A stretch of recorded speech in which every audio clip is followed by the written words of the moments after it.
22h sur l'ensemble des réseaux synchronisés de Sud FM, CN Radio. Merci de nous recevoir chez vous. Les titres de ce journal. Transport aérien, la date de la reprise des activités n'est pas encore définie, même si toutes les mesures sont prises pour une éventuelle réouverture de l'AIBD aux vols internationaux. Le ministre du Tourisme et des Transports aériens en déplacement à l'AIBD à Ziguinchor pour constater les dispositions prises pour limiter les risques de contamination se dit satisfait du dispositif. Tous les impactés du TER ont été indemnisés, a soutenu le directeur général de Saint-Terre. C'est faux selon les commerçants de Thiaroye victimes du TER. Ils menacent de bloquer les travaux du pont de Thiaroye et donnent un ultimatum de 15 jours à l'État. Affaire Cheikh Yérim Seck, le journaliste bénéficie d'un retour de parquet. Il fera face au juge d'instruction demain. Cheikh Yérim Seck est poursuivi pour diffusion de fausses nouvelles et outrage à agents dans l'exercice de ses fonctions. Son avocat parle d'une procédure aberrante. Le Conseil des diffuseurs et éditeurs de presse du Sénégal, CEDEPS, exige sa libération immédiate pour qu'il puisse comparaître libre devant un tribunal en cas de jugement. Vous aurez également Info Santé avec Ndeye Hadi Diop. Voilà pour les titres.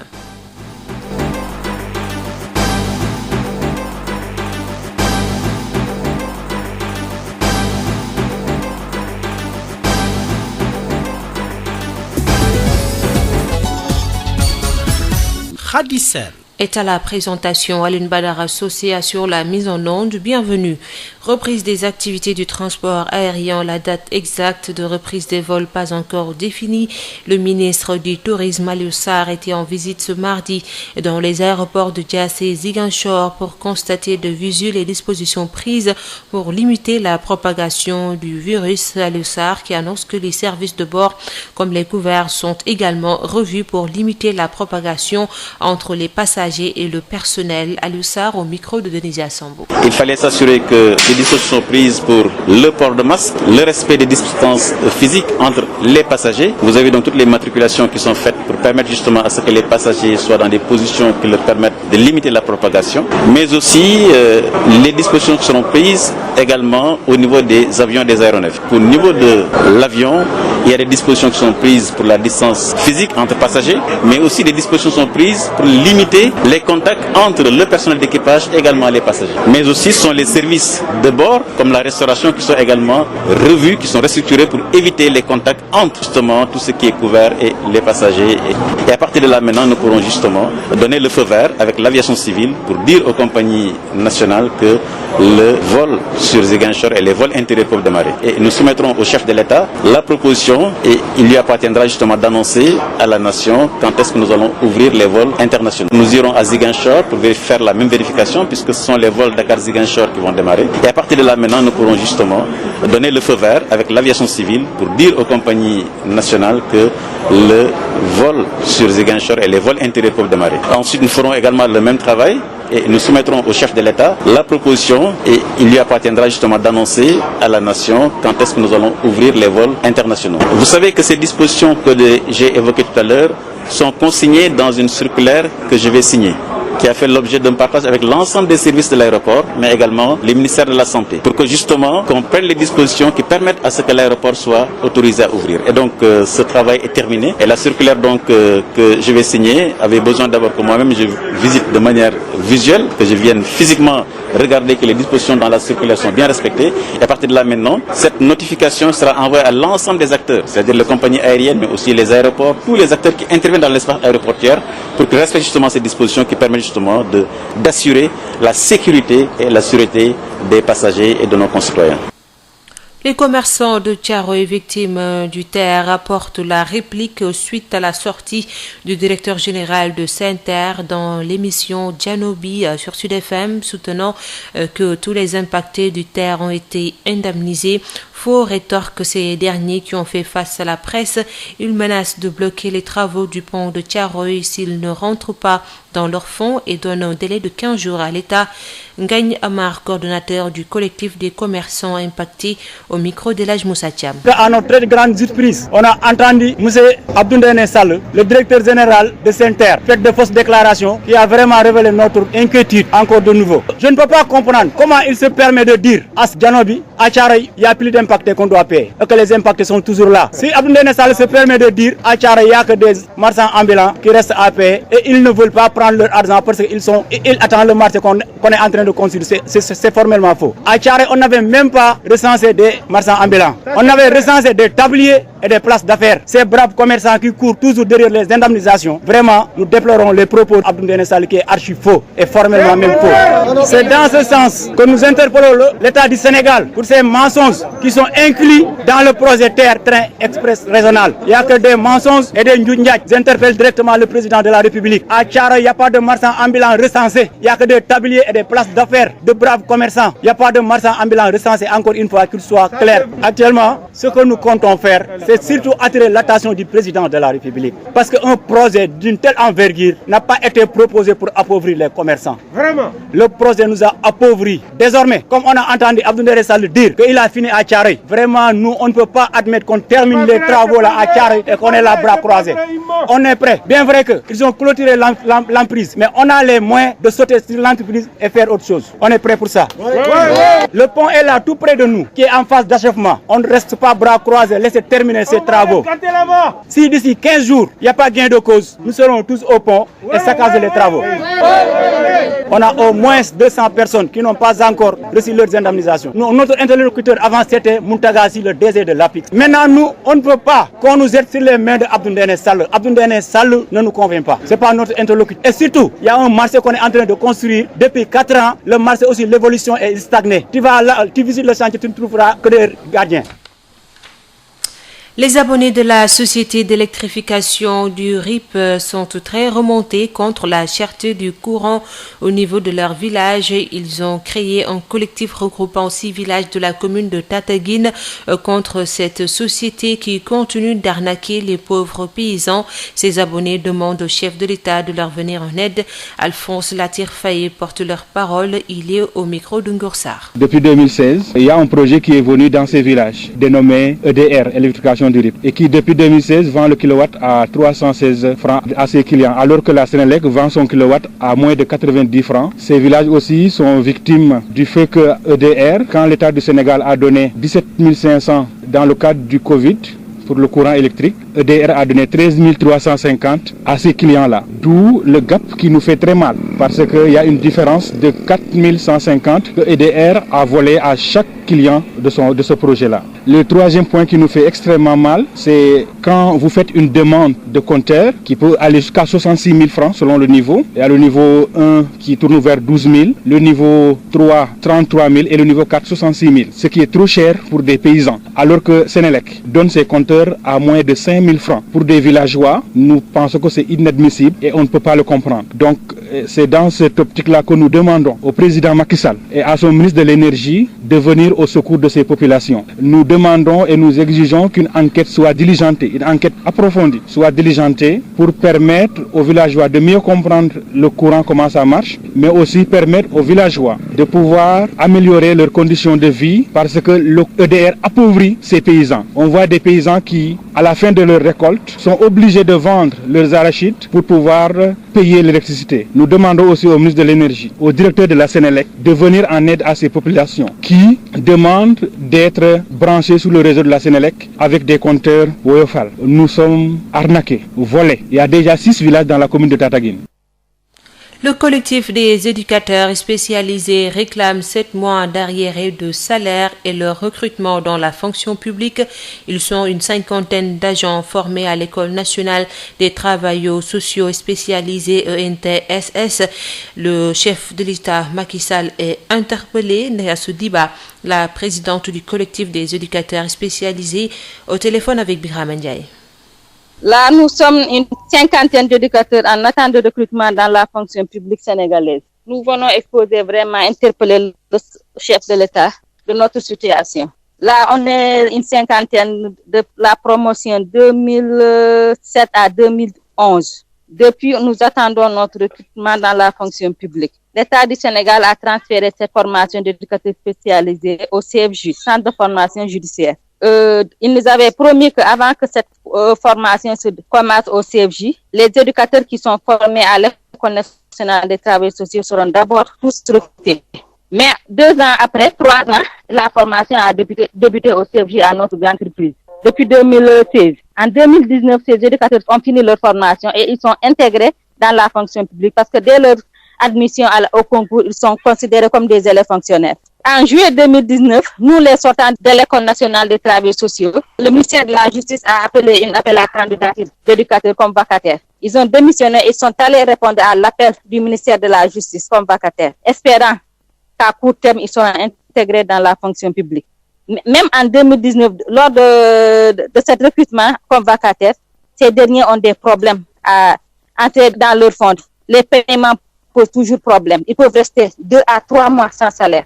Cette année aussi, en 2020, la DSPES a demandé, la Direction de l'éducation surveillée de la protection sociale, a demandé à ses éducateurs de continuer la vacation. Depuis lors décembre, il n'y a pas eu de salaire. Et ces 6 mois, en juin, 7 mois, jusqu'à présent, ces éducateurs vacataires qui ont démissionné de leur poste qu'ils occupaient auparavant sont restés sans salaire. Soit disant que le blocage se trouve au niveau des finances. Et maintenant, qu'est-ce que vous voulez? Maintenant, en tant que président du collectif, nous interpellons le chef de l'État. Je pense qu'il n'est pas au courant de cette situation que ces éducateurs sont en train de vivre.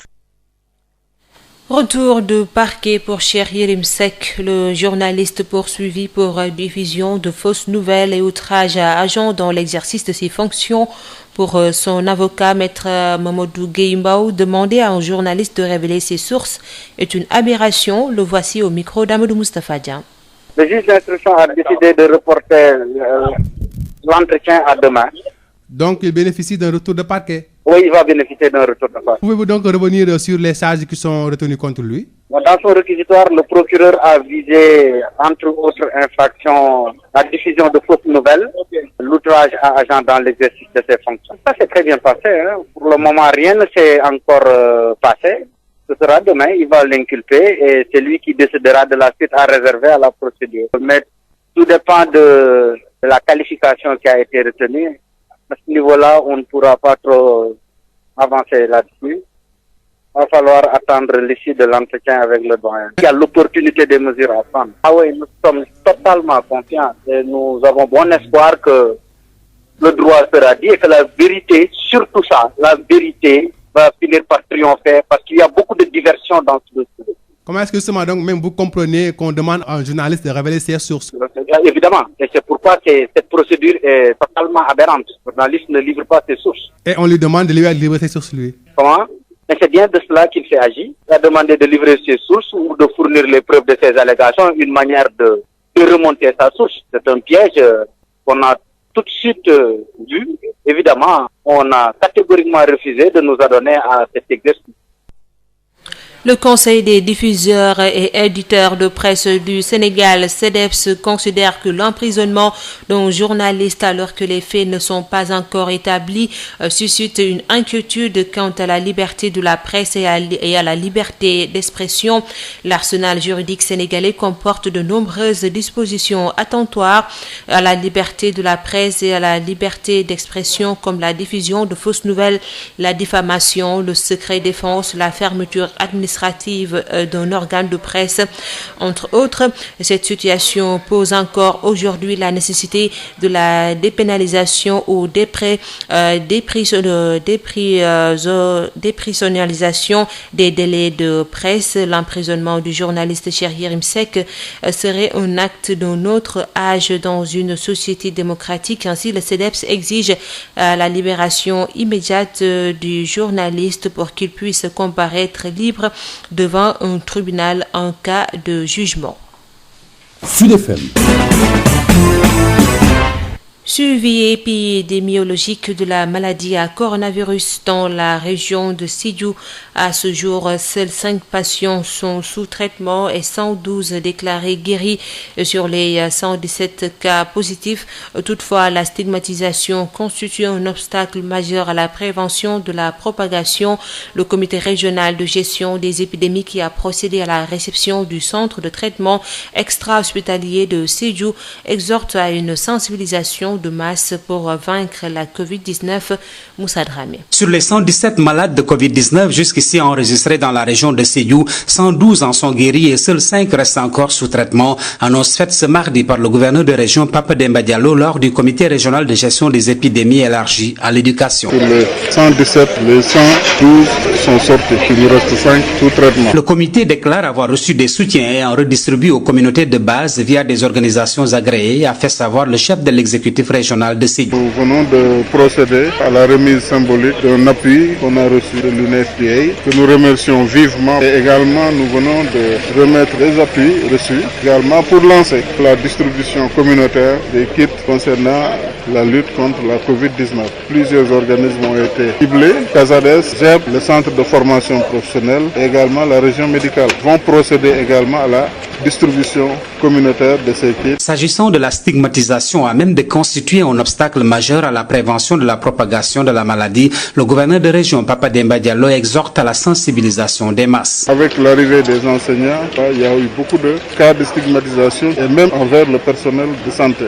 Si à tous les niveaux on passe par la sensibilisation des populations, nous pourrons arriver à régler cette question de façon définitive. Les membres du comité de gestion des épidémies ont ensuite visité le centre extra-hospitalier contigu au secteur des eaux et forêts et présenté ainsi qu'il suit. Au niveau du CTE, déjà, on a à peu près 40 lits. Ajouté aux 30 ici, ça nous fait à peu près globalement 70 lits. Au nom des organisations bénéficiaires, Bourama Mangal, le point focal du GEP, groupe d'études de l'enseignement de la population, rassure. Nous préparons la réouverture des classes. Les partenaires ont su l'intérêt des classes. Ils ont mis à nos dispositions des kits hygiéniques que nous allons amener au niveau des établissements pour une bonne utilisation. Moussa Dramé, Sédhiou, Sud FM.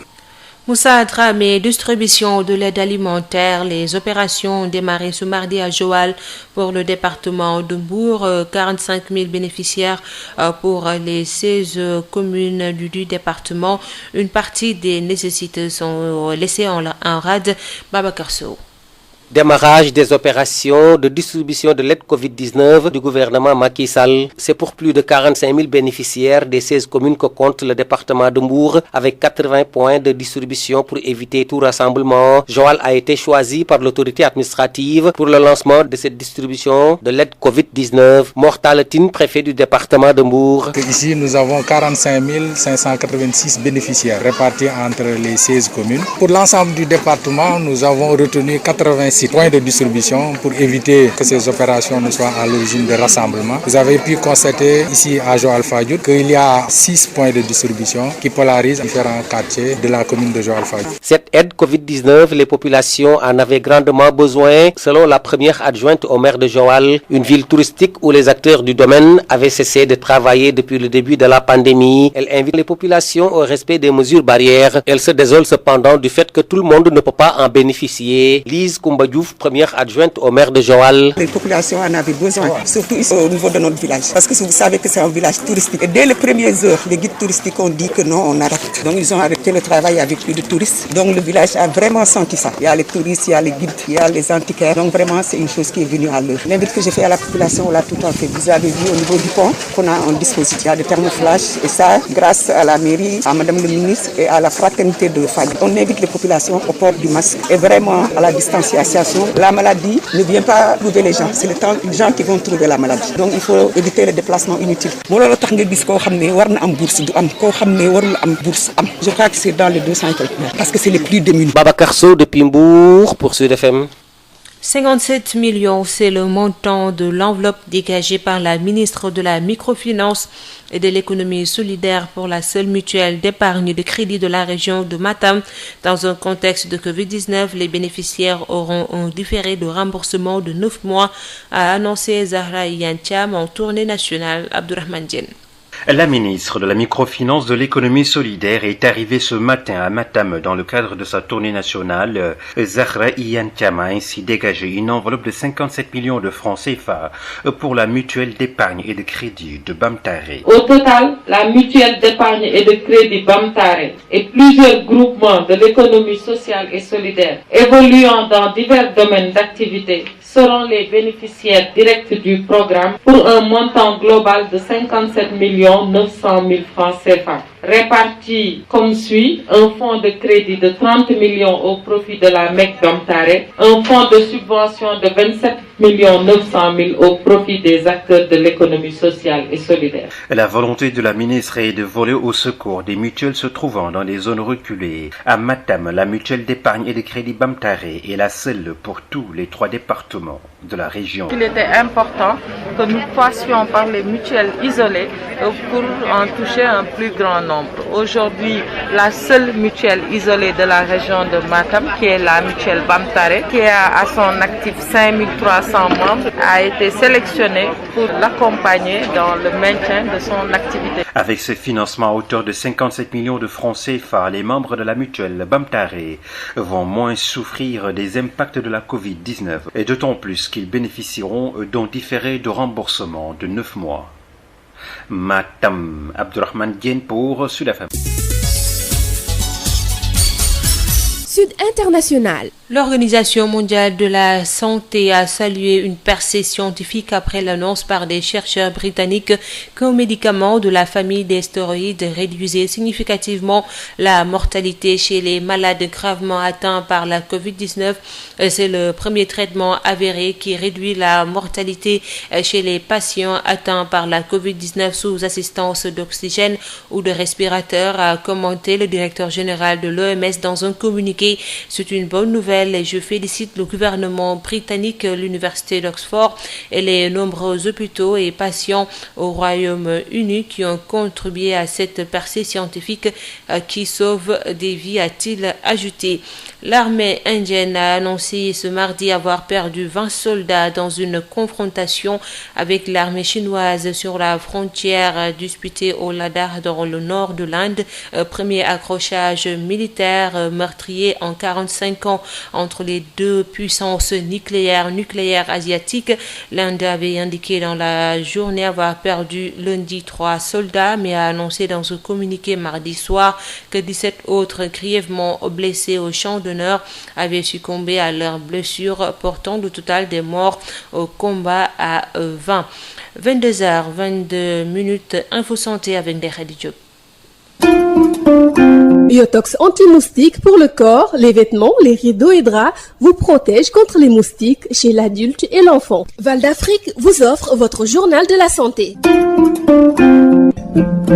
Bonjour à tous et bienvenue. Info Santé, c'est avec l'association Taxawu Sunu Askan qui a offert des lits d'hospitalisation modernes au poste de santé des abattoirs de Kaolack. Les membres ont aussi posé la première pierre pour le logement de la sage-femme d'État. Des actions d'envergure ont également démarré contre les maladies hivernales dans les quartiers inondables. Chérif Sarr, membre de l'association Taxawu Sunu Askan des abattoirs de Kaolack, avec Mamadou Camara. On est venu aussi pour faire un don pour notre poste de santé, district abattoir Ndangal. Donc l'association Taxawu Sunu Askan qui a renommé ses maigres moyens par notre président Magaye pour offrir notre poste de santé 10 lits de dernière génération, accompagné d'une lot de matériel d'assainissement pour offrir à une association renommée Darussalam avant tout. C'est des jeunes dynamiques qui sont dans nous, dans l'autre quartier qui sont nommés Darussalam. Pour l'assainissement, donc on les a offert un lot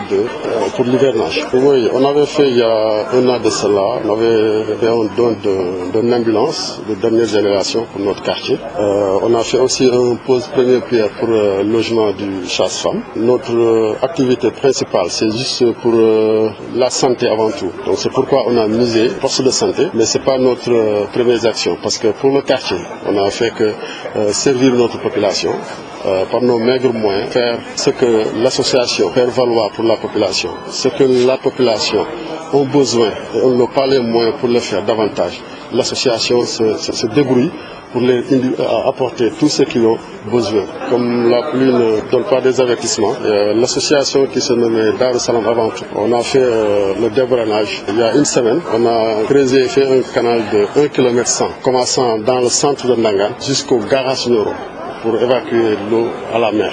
Creuser avec nos mains, c'était juste pour donner l'exemple que la pluie arrive. Au nom de l'infirmier chef de poste des abattoirs, Ndeye Fatou Ndiaye du district salue l'initiative. Nous venons de recevoir aujourd'hui le venant de l'association Taxawu Askan des abattoirs. Il y a Magaye qui est à la tête, un natif des quartiers qui souvent s'occupe du poste. Il nous a offert récemment une ambulance de bonne qualité, mais vous avez vu aussi les lits, ce sont des lits confortables de bonne qualité. Nous le remercions beaucoup au nom de l'ICP et du médecin chef de la région de Kaolack. Les lits qui étaient là étaient tous grippés. On avait ce besoin, mais aussi le besoin de l'ambulance aussi. L'ambulance était très urgente. Le transport des patients, parce que l'évacuation, ça se fait avec un taxi. C'est ça qu'on faisait avant. C'est difficile aussi d'avoir un taxi au niveau de notre quartier.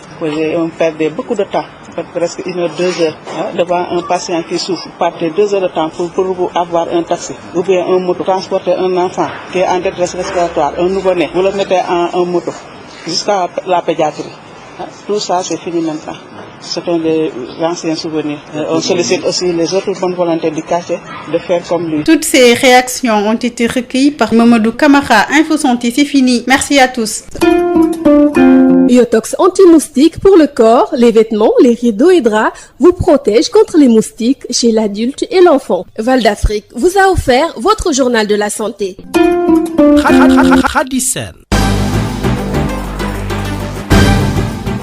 Le rappel des titres transport aérien, la date de la reprise des vols internationaux n'est pas encore définie. Toutes les mesures sont prises pour une éventuelle réouverture de l'AIBD aux vols internationaux. Le ministre du Tourisme et des Transports aériens en déplacement à l'AIBD et à Ziguinchor pour constater les dispositions prises pour limiter les risques de contamination se dit satisfait du dispositif. Tous les impactés de terre ont été indemnisés, à soutenir le directeur général de Saint-Terre. S'il faut, selon les commerçants de Thiaroye victimes du terre, il menace de bloquer les travaux du pont de Thiaroye et donne un ultimatum de 15 jours à l'État. Affaire Cheikh Yérim Seck, le journaliste bénéficie d'un retour de parquet.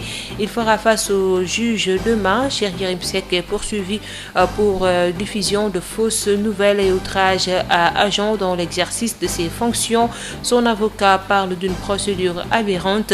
Le Conseil des diffuseurs et éditeurs de presse du Sénégal, CEDEPS, exige la libération immédiate de Cheikh Yérim Seck pour qu'il puisse comparaître libre devant un tribunal en cas de jugement. L'actualité internationale et Info Santé avec Dekhali Diop ont bouclé cette édition mise en onde par Aline Badara Socé.